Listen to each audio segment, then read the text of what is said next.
The night on planet Nereid 6 was colder than anything Ethan Cole had ever felt before. The wind screamed through the barren ice plains, carrying frozen dust that cut against his cheeks like glass. His small campfire flickered weakly inside the dome of his portable shelter. Outside, the temperature had dropped below -80 degrees. Inside, even with the heater on, his breath still made white clouds. He had been out here for 6 days, a lone human researcher, mapping the ancient energy lines buried beneath the planet's crust. He liked solitude, but tonight something felt different. The storm outside wasn't natural. The wind howled one way, then suddenly shifted, as if something large was moving out there in the dark. Ethan checked his scanner again. No life forms detected, just the endless field of snow and ice. He leaned back, rubbing his hands before the heater. Then he heard it, a faint cry. At first he thought it was the wind playing tricks, but then it came again, soft, weak, and broken, a voice he froze. "No way," he whispered. He grabbed his thermal jacket and unsealed the door. The freezing wind punched him in the chest. Snow whipped his face. He turned on his headlamp and looked out into the blizzard. "Hello?" he shouted. No answer. He took 3 steps forward, boots crunching through the ice. The storm was too loud, too wild. He was about to turn back when a shape stumbled into the beam of his light. Small, fragile, and collapsing. It wasn't human. A thin figure fell into the snow a few meters away. Ethan's breath caught. She looked like a woman, but her skin shimmered faintly blue under the light. Her hair was silver white, frozen in clumps. She wore tattered fabric soaked through, barely covering her trembling body. "Hey, are you hurt?" he yelled, rushing forward. The figure lifted her head weakly.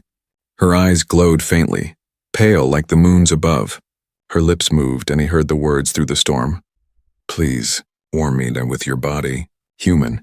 Ethan froze in shock. For a second, he thought he'd misheard. But then she collapsed completely, face first into the snow. He dropped to his knees beside her. Her skin was icy cold, far below any living temperature. She wasn't going to survive out here. Without thinking, he lifted her into his arms. She weighed almost nothing, like lifting a bundle of cloth. Her skin gave off a faint glow where his gloves touched her, like frost melting under sunlight. He carried her into the shelter, sealed the hatch, and turned the heater to full power. He laid her on the bedroll and wrapped her in his emergency blanket. Her breathing was shallow, her pulse weak, but there. He peeled off his gloves. "Don't die on me," he muttered, rubbing her arms to create friction. "You'll make it," but her body didn't warm. The temperature barely changed. She shivered uncontrollably, whispering something in her own language. Soft, musical, and sad. Ethan stared at her alien features. The fine lines on her skin that glowed like stars beneath ice. He'd heard rumors of alien refugees wandering the outer systems, hunted by both smugglers and research corps. Could she be one of them? Her lips parted again, voice trembling. "Please, warmth. I need..." He hesitated only for a second, then unzipped his jacket and pulled her gently into his arms.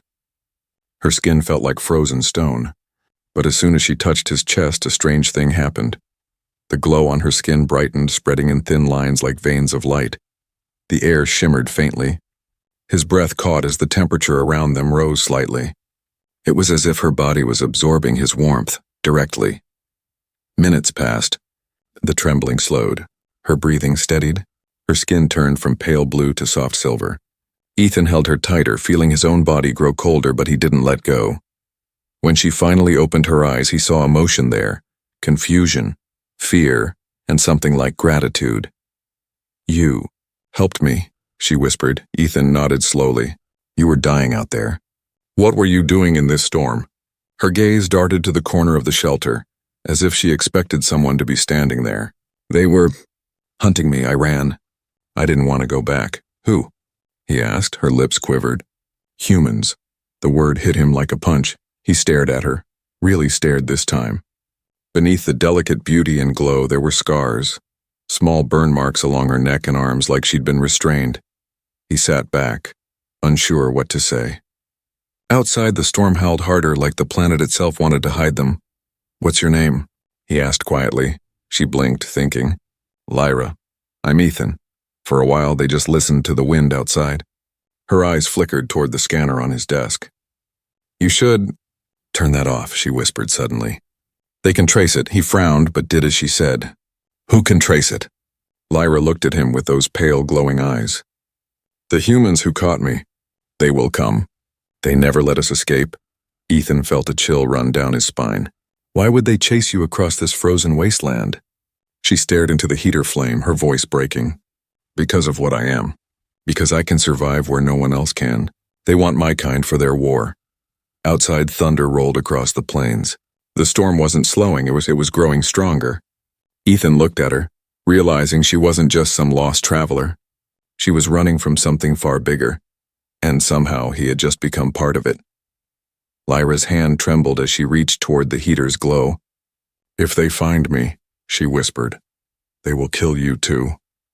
Ethan took a deep breath and stared out the small window into the endless white storm. Then they better not find us. As the light flickered across their faces, the human and the alien sat in silence, two lives crossing by chance, bound by warmth in the heart of an ice world, and far above them, unseen through the clouds, a red signal blinked on a satellite, tracking their location. The storm raged all night. Ethan didn't sleep. Every few minutes he checked the scanner for movement, but Lyra was right. The moment he switched it off, the interference vanished. Whatever signal she warned him about was real. Someone might have been tracing them. Lyra slept beside the heater, wrapped in blankets, her breathing shallow but steady. When she slept, her skin shimmered faintly as if tiny constellations were hidden beneath the surface.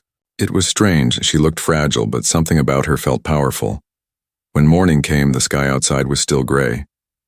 Ethan melted snow for water and cooked a small ration of protein paste. The moment the smell filled the air, Lyra stirred. Her glowing eyes opened slowly. She looked frightened at first, then recognized him and relaxed a little.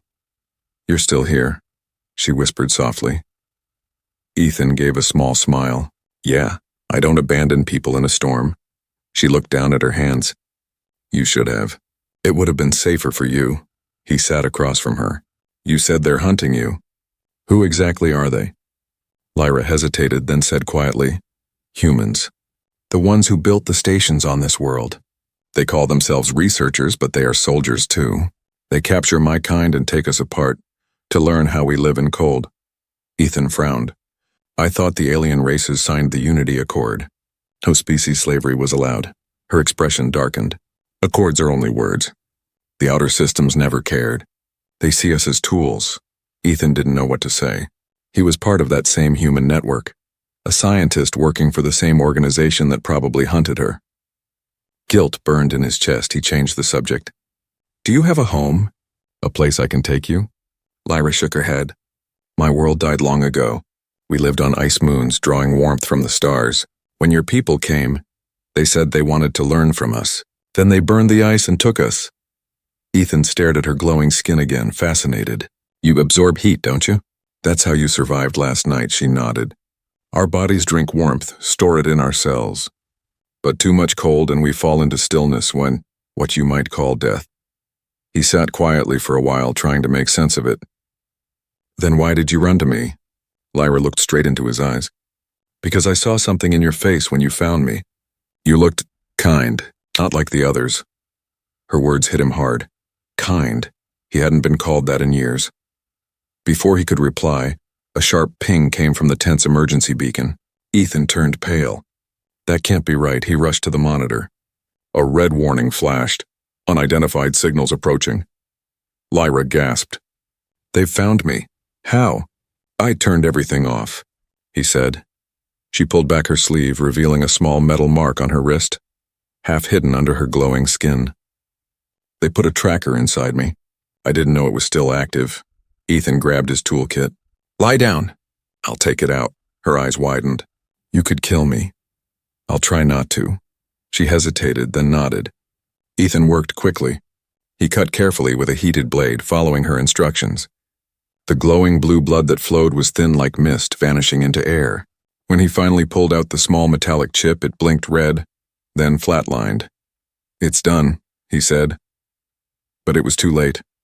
Outside, a deep humming sound echoed through the storm. Engines.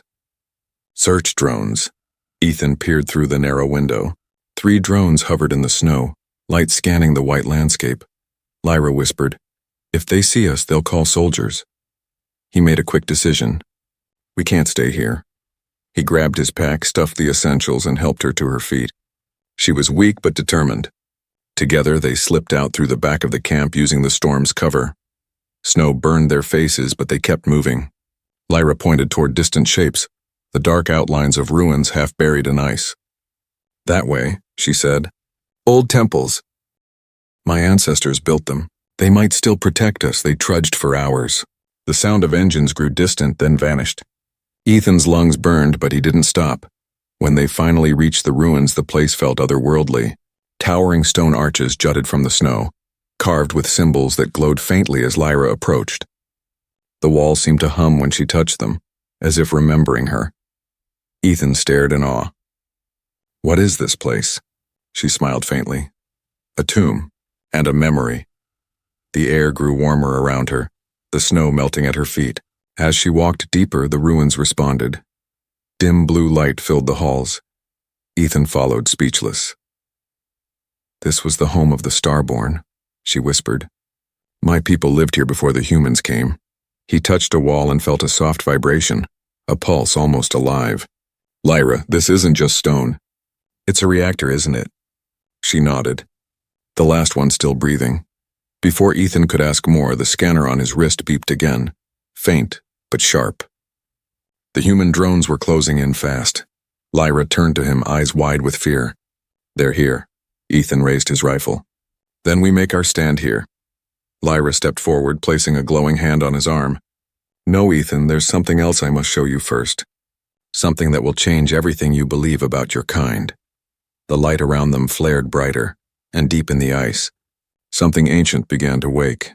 The ruins trembled as a deep hum echoed through the icy corridors. Dust fell from the ceilings and strange blue lights pulsed along the walls like veins awakening after centuries of sleep. Ethan stared in silence, heart pounding. Lyra stood in the center of the ancient chamber, her palms pressed against a glowing crystal slab. The light from it reflected across her silver hair, making her look like a ghost from another time. What's happening? Ethan asked, stepping closer. She didn't turn to look at him. The temple recognizes me. It's reading my bloodline. It remembers the Starborn. The Starborn? My people, she whispered. Long before humans came, this planet was ours. We kept the cold alive, shaping storms and ice, but then they came to harvest it. Before Ethan could reply, a loud crash echoed from above, metal against stone. His wrist scanner flashed red. They found us. Lyra's eyes widened. The drones. He ran to the entrance and looked out. Through the thick curtain of snow, he saw faint red searchlights sweeping the storm. 3 drones hovered just beyond the ruins, their engines humming. They're scanning the area, Ethan said. If they detect body heat, we're done. Lyra closed her eyes and pressed her hands together. The glow from her body faded until she looked almost lifeless. The air around her grew colder. What are you doing? He asked. Hiding us, she whispered. I can lower my temperature, make us invisible to their sensors. But it won't last long. Ethan nodded, understanding. Then we move. They slipped out through the side tunnels, their boots crunching softly on frozen stone. The wind outside roared like a beast. Visibility was near zero, but Lyra seemed to know the path by instinct. She led him through a maze of cliffs and frozen spires, moving fast despite her weakness. Behind them, the sound of engines grew louder again. The drones had picked up traces of movement. Faster, Ethan shouted. Lyra stumbled once and he caught her before she fell. Her skin was cold to the touch. I can't keep the field much longer, she said weakly. Then we find cover. They reached a narrow ravine, a jagged wound in the landscape that led deeper into the ice fields. Ethan guided her inside, switching off his lamp to avoid detection.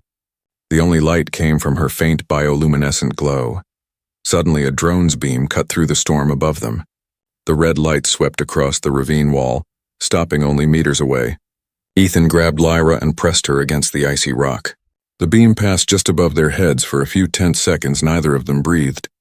Then as the light faded, Ethan whispered, They're calling for backup. We don't have much time. Lyra opened her eyes. We can reach the inner sanctum. There's a portal chamber. My ancestors used it to move between the ice moons. Maybe it still works. Lead the way, he said. They climbed deeper through the narrow tunnels. The air vibrated with an ancient hum, Strange patterns carved into the walls glowed faintly as Lyra touched them, maps of constellations long forgotten. Ethan could barely keep up. His breath came out in sharp gasps, freezing instantly, but Lyra's presence, that soft blue light, kept him moving. Finally, they entered a massive chamber. A crystal dome stretched above them, half buried in ice. At its center stood a circular platform surrounded by metallic rings. The faint shimmer of energy still pulsed between them. "This is it," she said, her voice filled with both awe and sorrow. "The heart gate." Ethan looked around. "Can it still work?" "Maybe," she said, stepping toward the console. "If I can give it enough warmth, enough life." Before she could begin, a booming voice echoed from behind them. "Step away from her, Cole." Ethan spun around. Through the storm of snow pouring into the chamber entrance, he saw armored figures approaching. Human soldiers in heavy gear. Their leader, Commander Briggs, marched forward with a blaster aimed directly at Ethan. "You have no idea what you're protecting," Briggs said. "That thing is dangerous. She's not a thing." Ethan shouted back. "She's alive!" Briggs smirked. "She's a biological weapon. Her species was designed to survive planetary winters and manipulate thermal energy. Imagine what that could do in a war." Lyra's expression hardened. "We were not made for war. You turned us into weapons." Briggs raised his weapon. "Enough talk. Hand her over." Ethan moved in front of her. "You'll have to kill me first," Briggs sighed. "If that's what it takes." He nodded to his men. Lyra suddenly screamed, not in fear, but in power. Her body flared with bright blue light, filling the chamber with heat. The soldiers stumbled back as frost melted from the walls. The energy surged into the heart gate, activating it. A blinding vortex opened in the center, roaring like a storm inside a storm. Ethan felt his skin burn from the energy. "Lyra, what are you doing?" "Saving you," she cried. "Go through." He shook his head. "Not without you." She smiled faintly. "You'll find me on the other side." Before he could answer, a blast hit the ground near his feet. Briggs had fired. Ethan dove forward, grabbing Lyra's hand. Together they leapt into the light. The world twisted, colors, heat, and ice spinning all at once, and then everything went black. When Ethan opened his eyes, everything was silent. No storm, no wind, no sound at all. He lay on smooth crystal ground, surrounded by faint blue mist that drifted like smoke. The air was warm, almost too warm after the frozen wasteland they had just fled. He sat up slowly, his vision still spinning. Above him, a ceiling of pure light shimmered like frozen glass. "Lyra?" He called out, no answer. Panic struck him. He stood and turned in circles, searching.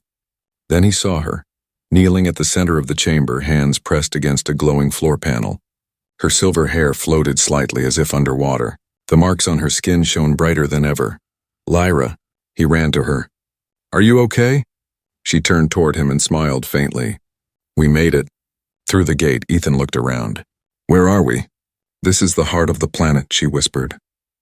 "The place where my ancestors hid their knowledge. We called it the Deep Light." He knelt beside her, staring at the vast chamber. It was beautiful, an endless dome of frozen crystal and flowing light. Massive machines lay half-buried beneath the floor, their surfaces carved with the same runes he had seen in the ruins above. Lyra placed a hand on the crystal. These machines once controlled the balance of this world. They shaped storms, guided the seasons, and kept the planet alive. Ethan frowned. "But now it's dying." "Frozen solid," she nodded sadly. "Because humans dug too deep. They broke the seal and drained the energy that sustained the ice. My people tried to stop them, and paid with our lives." Ethan lowered his gaze. "We destroyed your world." Lyra's voice softened. "Not you. Not every human. Some fought to protect us, but greed is a stronger storm than any wind." She stood and walked toward the center, where a pillar of light rose into the air. Her reflection shimmered in it like starlight. "This place holds the truth," she said, "records of what really happened." She touched the pillar and images filled the air, floating holograms made of light and memory. Ethan gasped as he saw them, humans landing on the planet centuries ago, shaking hands with Lyra's ancestors, promising peace. Then came the betrayal. Fire raining from the sky, soldiers breaking into temples, capturing the glowing beings for experiments. The final image showed a human scientist leading the destruction, a man with cold eyes and a familiar logo on his uniform. Ethan recognized it instantly. It was the same insignia that still marked his own jacket. His voice trembled. The Unity Research Division. My division. Lyra turned to him, her eyes full of sorrow. Now you see why I ran. They never stopped. The ones chasing me are the same. They dig for power under the name of science. Ethan's stomach twisted. He had joined the research corps to help rebuild lost worlds, not destroy them. Everything he believed in shattered in that moment. He took a step back, running a hand through his hair. I didn't know. I swear, Lyra, I didn't know. She walked closer and touched his face gently. I believe you, Ethan, you're different. You gave me warmth when others gave me chains. For a long moment, they stood in silence, surrounded by the hum of ancient machines. Then the ground trembled. A deep rumble echoed through the chamber, followed by the sound of metal grinding. Ethan looked around sharply. What was that? Lyra's eyes widened. The portal above. They found the gate, he cursed under his breath. Briggs, the ceiling above began to crack. Ice dust fell like snowflakes. A beam of harsh white light broke through. The humans were cutting their way in. Lyra grabbed Ethan's hand. We have to seal this place. How? She pointed toward the glowing core. The heart machine. If I link my energy to it, I can hide this sanctuary, bury it deep again. But it will drain me. Ethan shook his head. No, you won't survive that. It's the only way, she said firmly. If they reach this knowledge, they'll destroy every world left in the ice belt. Ethan's chest tightened. There has to be another way, she smiled softly. You humans always say that. She stepped back and spread her arms. The blue light from her skin poured into the air, connecting with the central pillar. The ground glowed beneath her feet, and the machines roared to life after centuries of silence. Ethan shielded his eyes. Lyra, stop! She looked at him one last time. Remember me, Ethan, not as a weapon, as a life worth saving. The chamber exploded with light. The energy surged upward, sealing the cracks in the ceiling and pushing the invaders away in a massive shockwave. The storm outside screamed in response, swallowing the ruins above. When the glow faded, Ethan found himself alone. The machines had gone silent again. The light was dim. Lyra was gone. Her form vanished into the crystal, her glow still faintly pulsing inside the pillar. Ethan fell to his knees. His reflection stared back at him in the frozen surface. Oh, broken, guilty human. He whispered, You saved everyone, and I couldn't save you. Far above on the frozen surface, Commander Briggs watched from his ship's viewport as the ruins collapsed into the ice. He clenched his jaw. Seal the planet. Nobody leaves. And deep beneath the ice, the faint hum of the machines continued, as if Lyra's heartbeat had become one with the planet itself. The silence after the light faded was haunting. Ethan stood alone in the shimmering chamber, his breath echoing off the crystal walls.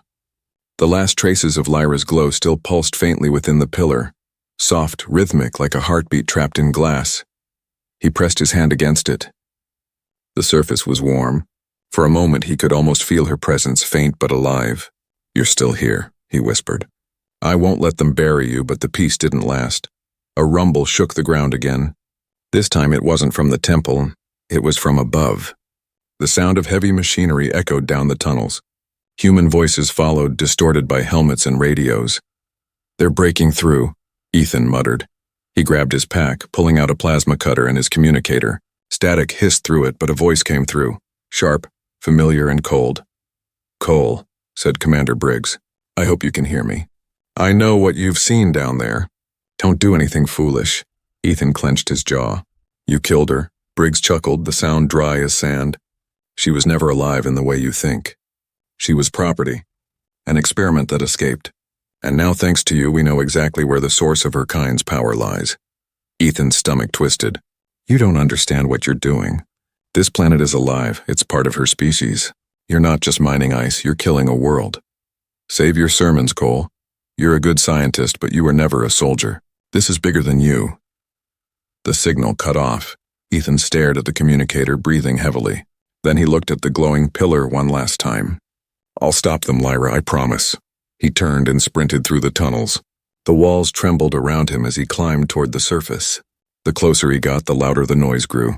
Drills, engines, and shouting. When he emerged from the ice caverns, the night sky burned with red light. Dropships hovered overhead, their spotlights cutting through the storm. Dozens of soldiers moved across the ruins, setting up heavy extractors over the ground. Ethan ducked behind a broken pillar, his heart racing. He could see Commander Briggs near one of the generators barking orders. A massive plasma drill was aimed downward, straight toward the heart chamber below. "They're going to break the seal," Ethan whispered.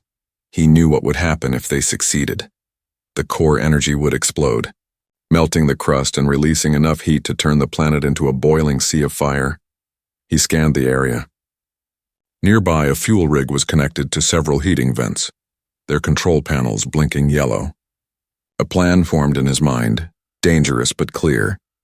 He moved quietly between the shadows, using the storm's howling wind to cover his steps. When two guards passed by, he struck, quick and silent. He took one of their rifles and a keycard. "Sorry, brothers," he muttered, "but I'm done being part of this." He reached the control rig and began overriding the safety locks. His fingers shook as he typed the code.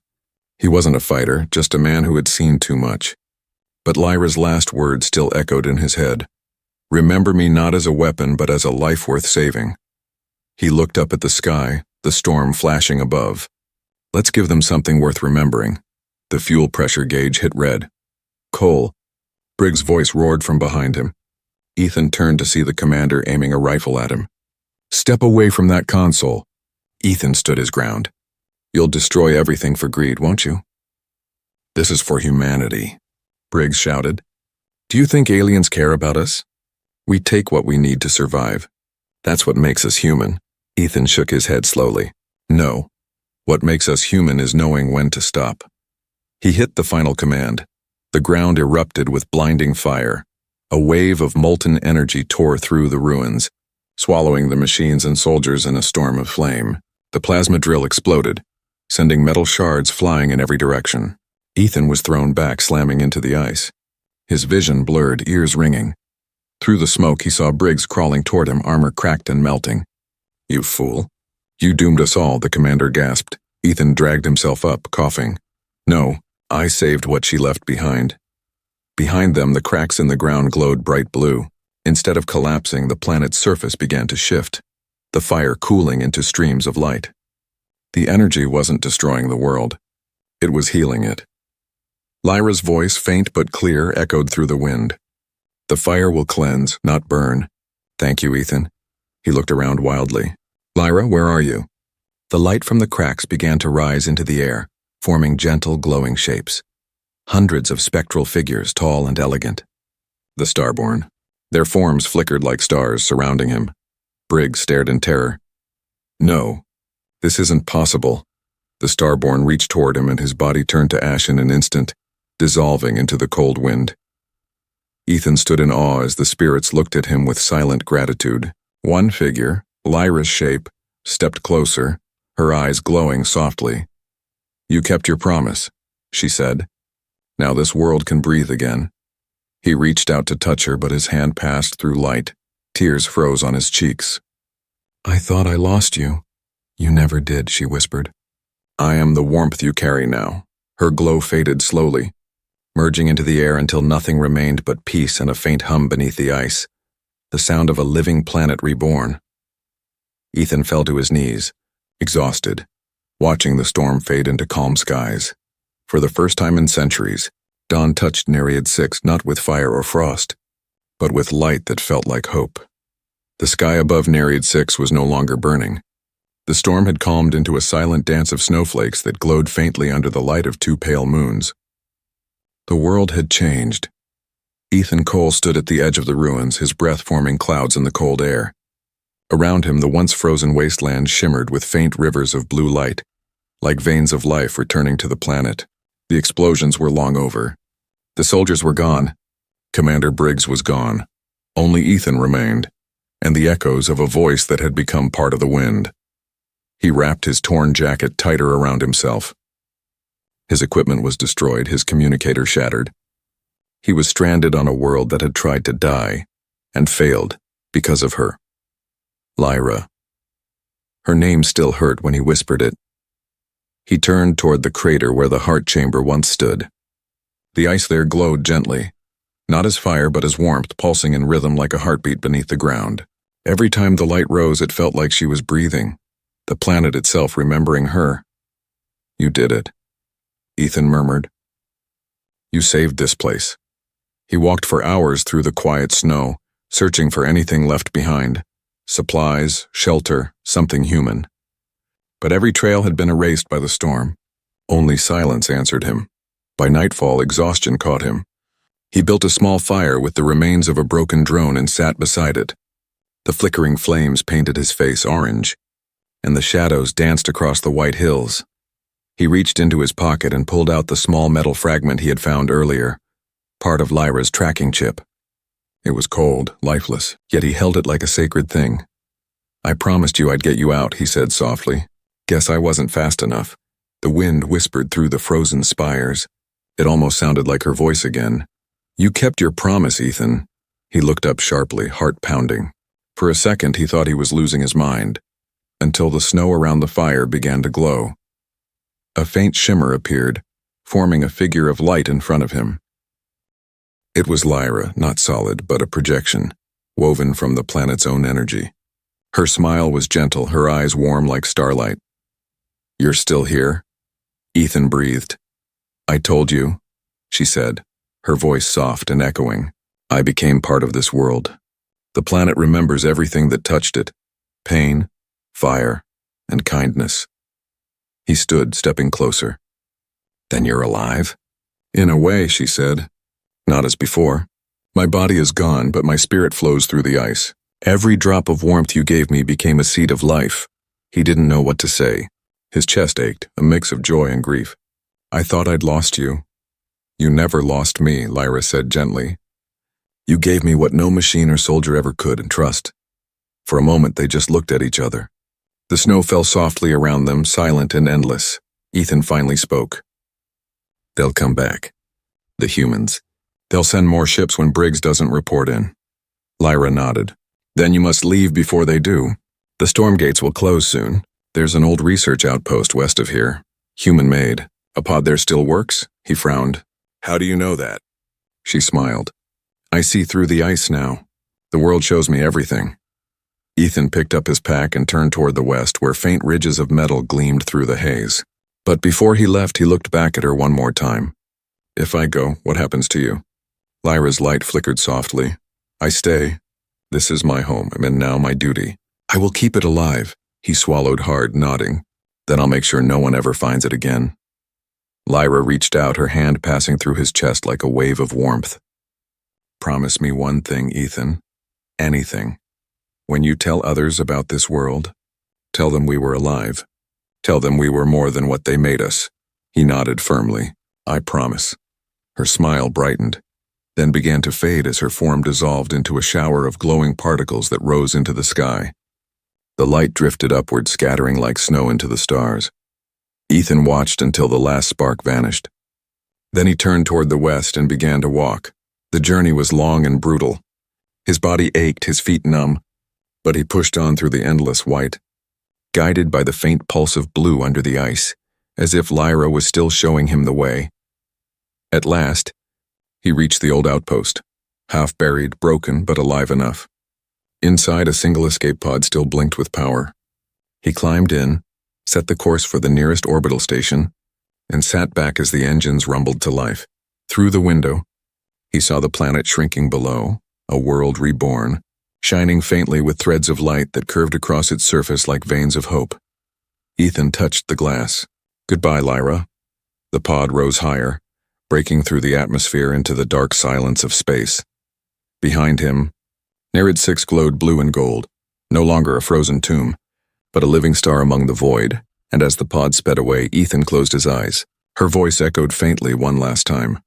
Calm, proud, and full of promise. "You gave warmth to a dying world, human. Never forget. Even in the coldest places, your heart burns brighter than the stars." The stars stretched endlessly before him, silent and cold. Ethan Cole sat alone in the cockpit of the escape pod, watching Nereid 6 shrink into the distance, no longer a frozen grave but a glowing sphere of soft blue and gold.